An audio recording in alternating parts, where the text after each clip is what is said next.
Unajua kwa nini huwa tunadanganya kwamba tunazijua kazi? Tunazijua kazi kwa sababu ofisi nyingi zinatuma maombi ya kazi, sijui fursa za kazi, lakini zinasema zinataka experience of 5 years plus. Sasa nimemaliza chuo, hiyo 5 years plus ndaitoa wapi?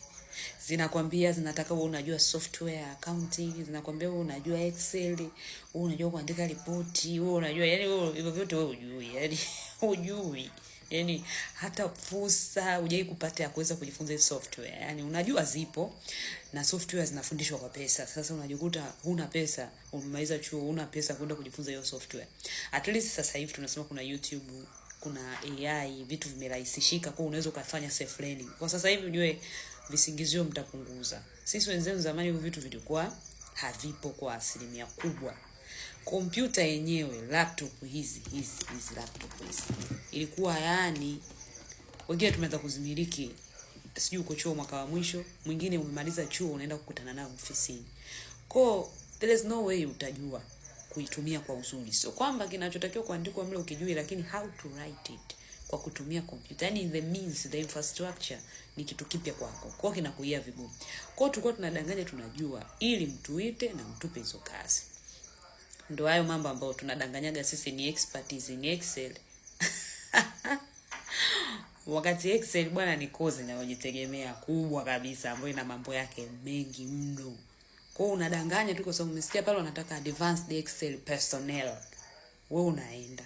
Ukijua Excel ni kuscroll tu down, kujumlisha na kutoa. Kumbe ina mambo lukuki. Kwa hiyo tunadanganya ili tuweze kuzipata kazi. Na tukizipata kazi tunakuwa tumetatua tatizo la kwanza. Huko kazini ndo tutajua hayo mengine tutayatatua vipi.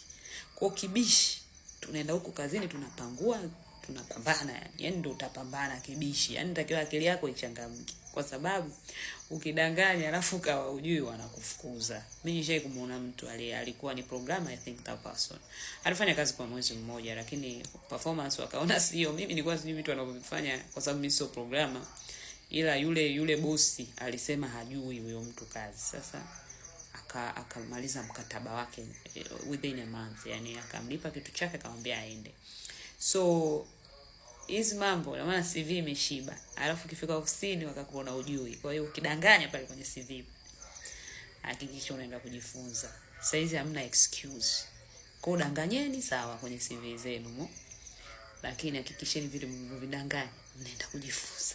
Yani hujui kabisa afu umedanganya. Hakikisha sasa umeanza kuitwa kwenye interview pale. Ukiitwa interview ya kwanza anza kuvifanyia kazi, anza kufanyia practice. It is very possible. Sasa hivi mna means mbalimbali za kujifunza. Yani sasa hivi mna kila kitu. Mshindwe nyinyi tu. Mna kila kitu. Yani unaambia mimi najua ila tu ni system hii sijaizoea, ila hicho kitu mimi najua. Yani tunaenda kwa style yani hicho wewe unakijua. At least ujue tukikwambia reconciliation ni nini unajua. Reconciliation ndio una compare nini na nini.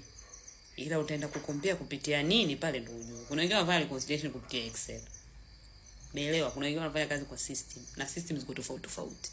Wewe beba idea, unajua ni kitu gani na kina kazi gani na kina manufaa gani. The modality utaikuta huko kazini na utajifunza huko kibishi.